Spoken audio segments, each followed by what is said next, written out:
guys! Hello everyone! Hi everyone! Welcome back to my channel again.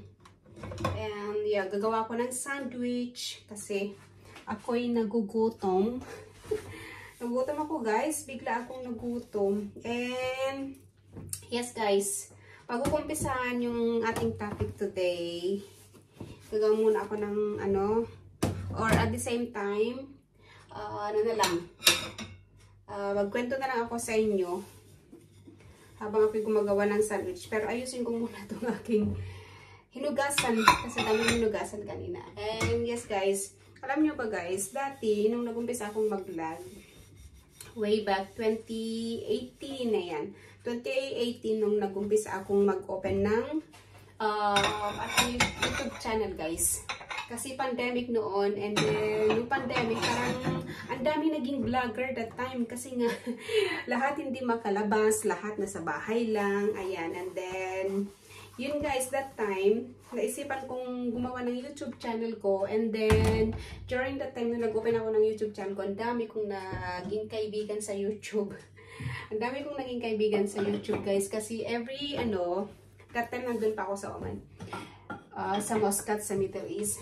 So, every day, meron akong live after work yan. After work lagi yan. Meron akong live. So, nagla-live ako every day ng mga 3 hours, guys. Yan. 3 hours or sometimes mga 4 hours. Maabot ako ng 4 hours sa kala-live dati. And ganun ako ka-addict dati sa YouTube, guys. Kasi, alam niyo kasi nangyari niyan. Ang sabi nila, the way daw ng pinakamabilis na makuha mo yung hours or minutes na requirements sa YouTube is through live. Kaya sabi ko, sige mag-live na lang ako. Kaya yun, that time nag-live ako nag-live. And then, yun after 4 months yan. 4 months, after 4 months nung aking YouTube channel na open.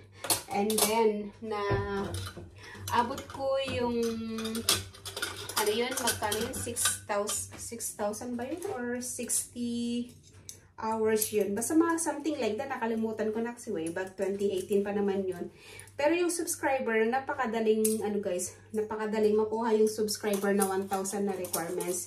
And then, ang pinakamahirap lang talaga, yung views. Ang hirap kunin ng views. Kung ang pagbasehan lang talaga guys, yung vlogging, napakahirap. Kung hindi ka talaga famous pa, hindi ka kilalang vlogger, ang hirap kunin yung requirements na hours ni YouTube or minutes pa yun. And then, yun ang sabi sa akin ng mga, kasi sumali din ako sa yung mga YouTube group, sumali din ako sa mga ganyan guys. So, yun nalaman ko na pinakamadali pa lang pinakamadaling paraan para makuha mo yung hours yun nga pag-live. And then nag-live ako talaga yan guys. So way back 2018 yan. So in 4 months, nakuha ko yung monetization ko, and then yun na, monetize na ako. And then after ako na-monetize, nag-limit na ako sa pagla-live. Kasi once na-monetize ka na guys, wala din namang magre-replay sa live video mo, kundi yung during na nagla-live ka, meron lang kung may magkaabot sa'yo ng super chat ba yun? O super chat money, something like that, kung may magbibigay sa'yo during your live, swerte ka. Pero pag wala ka namang kaibigan nagbibigay ng ganun, and then parang no use na para mag-live pa. Ganun nga.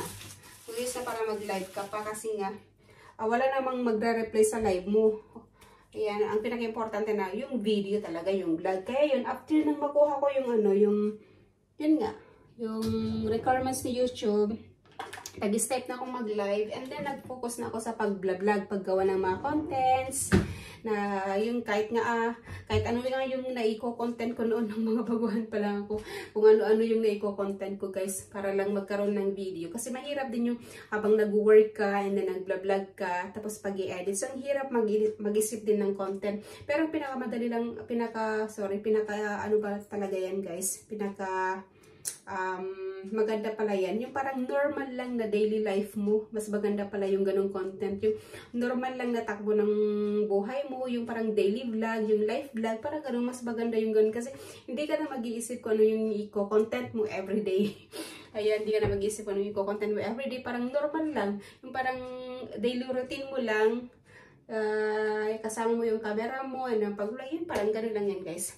So, yun na nga guys, monetize na ako, and then nag-focus ako sa paggawa ng video kasi yun ang importante. And then after few months, sumasahod pa naman ako ng mga few months guys, hanggang sa bumaba yung views ko.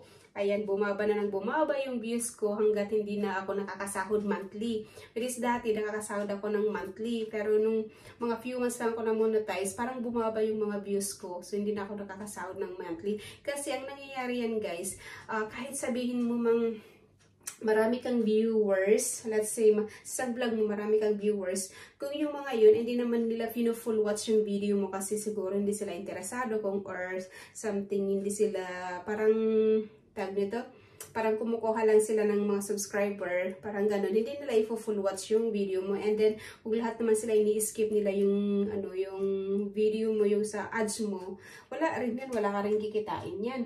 So yun nga, naghinta ako sa pag-vlog guys, kasi parang nawalan ako ng gana, kasi parang many months na ako hindi kumikita. So huminto ako ng pag-vlog ng mga 2 years yan guys. 2 years akong humintong mag-vlog. Hanggang sa recently yan, mga last year, nag-umpisa na naman akong bumalik sa pag-vlog. Kasi parang sabi ko, nung bumalik ako sa abroad, nag-abroad ulit ako.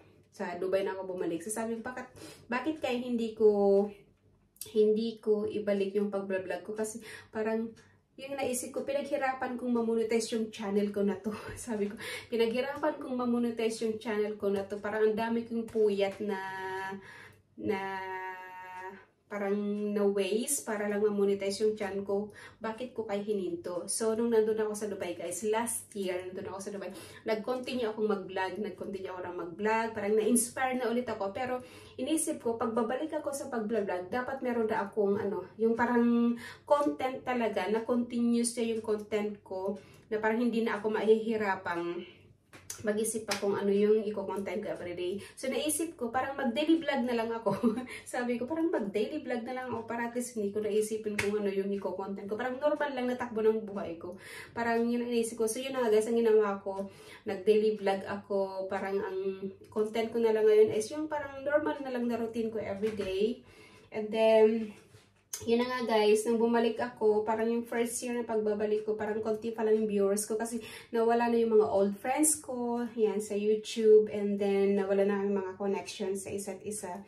And then, sabi ko kahit siguro mababa yung views ko, basta't mag-daily upload lang ako. So yun ang ginawa ko guys, kahit mababa yung mga views ko, siguro mga 20 o 30s lang yung mga views ko that time nung bagong balik ako sa YouTube. Pero tiniis ko yun guys, hinayaan ko lang, basta't ang ginawa ko, nag-daily upload ako ng daily talaga yan guys. Araw-araw akong nag-upload yan guys, kasi mas maganda yung ganun, kahit konti yung views mo, basta't araw-araw ka lang upload ng video, and then at the same time sabayan mo rin sa short video, kasi ang nahalata ko yun guys, pag mag-upload sa short video, parang mas marami kang subscriber na makukuha. So yun ang ginawa ko guys, nung nag-concentrate ako sa short video, ang dami ko, parang everyday dumadami yung subscriber ko guys, parang 10 everyday yung nakukuha kong subscribers. So sabi ko lang, ganda pala pag sa YouTube ka sa YouTube Shorts ka mag-upload, kasi parang nakakahatag din ng subscriber yun, kasi kung short lang yung video. And then, yun na nga, nag-daily upload ako everyday hanggang sa dumami na ng views ko. Hanggang sa nandito na ako sa Sweden, concentrate ko yung pag-upload everyday ng daily vlog ko is, ang content ko na lang guys, yung normal na routine ko, yung hindi ko na iniisip the next day, ano kaya yung content ko, ano kaya yung gagawin kong video. So parang pagkagising ko din, yan na guys, salita lang ako ng salita. Yan sa harap ng camera, parang regular lang talaga, so parang normal na lang na routine ng daily life ko, at saka yung kasama ko yung husband ko. And then at the same time, na parang nasanay na rin yung husband ko na nakikisama sa vlog ko, kasi that time kasi nahiya siya, ayaw niya talaga yung sa social media, ayaw niya talaga guys sa social media. So Nung lately, parang natutuwa na rin siya na nakikisama sa akin sa vlog ko. So, which maganda sa akin yun kasi minsan nga mas gusto nilang napapanood yung asawa ko kaysa sa akin. Kasi pag kasama ko yung asawa ko, parang pag may vlog akong kasama ko yung asawa ko, mas marami akong views. Pero pag ako lang, kunti lang yung views ko. Pero, lately na napansin ko na parang dumadami na yung views ko guys. Yung pagde-daily upload ko, dumami na yung views ko. Nakakalagpas na ako ng 100 views. May 300 ako, 400, 500. At saka pinakamababa talaga na views ko guys, yung parang 150 or 130 views, mga ganun na. Tapos lumalagpas ng 1,000 views yung mga upload ko ngayon. So natuwa ako guys, kasi sabi parang everyday dumadami na yung views ko. So nag-concentrate talaga ako sa sa pag-upload na everyday guys, kahit mga siguro mga 15 minutes videos, 10 minutes, mga 30 minutes, yun ang ginagawa ko guys, nag-upload ako. And then, yun nga guys, nung ko yun, nag-concentrate ako yun, bigla akong nagkakasahod ngayon. Bigla akong nagkakasahod dyan guys. Sabi ko, sabi ko nung pumunta ko sa YouTube studio ko, nakita ko, may kita din pala ako sa yung makita din pala ako sa YouTube na kahit ang views ko more than hundreds lang. Sabi ko, pag daily uploading ka pala guys, daily kang nag-upload kahit more than 100 lang yung views, mga hundreds lang yung views mo guys, meron ka pa rin nakikitang mga dollars yun guys. Kasi yung sa akin nga, yung may video ako na yung views ko ay 160. Nung chinek ko yung mga meron akong $3, $4, or $2, something, ganun. Yung pinakamababa na dollar na nakita ko sa mga more than 100 na views ko, guys. $2 and 59 or 89, something like that. Okay, sabi ko, kung everyday akong mag-upload, tapos kada video ko, let's say meron akong $2, $3, $4, kung everyday yun, guys, may iipon yun, di ba? Kaya sabi ko, may sahod pala ako. So, yun na nga, guys, nag-continue ako, and then, bago mag-21, that time, kasi di ba usually ang sahod sa mga 21, so yun, nung sabi ko, parang may sahod ako, kasi nag-send si Google AdSense ng email na we send your salary, something like that, Google AdSense, something like that. Nung chinek ko doon sa tag nito sa Google AdSense ko, yun na nga, sumahod na ako. May sahod na ako, guys. Ayan, may sahod na ako. So, parang naisip ko na kahit pala 100 lang yung views mo, kung lahat ng manonood sa hindi nila ini-skip yung ads, parang may sasahurin ka talaga. Kasi akalain mo, ako yung mga videos ko, sa experience ko, mga more than hundreds lang talaga yung views ko every video. So, nakasahod pa rin ako, guys. Nakakasahod pa rin ako monthly ng more than $100. O, di ba malaki na yun? Kasi, akalain mo yung parang everyday meron kang 100 views, 150 views, 130, ganun. Tapos makasahod ka ng monthly ng more than $100. Okay na yun guys, bilang isang small YouTuber na kagaya ko. Parang natutuwa na ako guys, kasi kahit pa paano nakakasahod ako every month ng, let's say, minsan nakasahod ako ng $150, $130, mga ganun, or $120. Ayan, nakakasahod ako ng ganun guys. So sabi ko, kahit pala mga more than 100 views lang yung nakukuha ko, nakakasahod pa rin ako sa awan ng Lord. Kasi minsan yan guys, nakadepende rin sa mga viewers mo. Kahit marami kang viewers, kung lahat naman yun, ini-skip yung mga ads ng video mo. So parang konti lang yung masasahod mo. So nagulat talaga ako guys, nung parang pinursigi ko talagang bumalik sa pag-vlog. Kahit yun nga, nagtiis ako sa mga 100 views lang yan. Naiipon pa rin yan guys, naiipon pa rin yan yung mga dollars na nakukuha mo to yung videos mo. And then yun, at the end of the month, meron kang sasahurin. So, yun ang experience ko guys. So, magkano yung mga nakukuha ko, magkano yung sahod ko sa YouTube every month, kada videos ko mga 100, more than 100 views lang. Yun guys, nakakalagpas pa rin ako sa threshold na sinasabi ni YouTube na more than 100. yung tawag dito, yung sahod ko sa YouTube. So, pasalamat talaga ka guys na kahit konti lang yung mga nanonood sa akin, yung sinasabi ko sa yung mga 100 views lang, at least nakakasahod tayo guys. May kapalit yung ating pagod sa pag-vlog everyday. So, yan.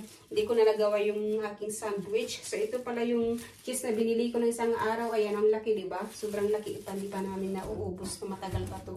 So, yan guys. Thanks for watching again my video. And then, salamat sa aking mga subscriber. And then, yan guys. Sana patuloy nyo akong supportahan kahit konti lang yung views ko. Yung sinasabi ko sa inyo. Yung tiyaga lang talaga guys. Tiyaga lang sa pag-vlog everyday. Daily upload. Malay nyo, maano tayo ni Meta, di ba?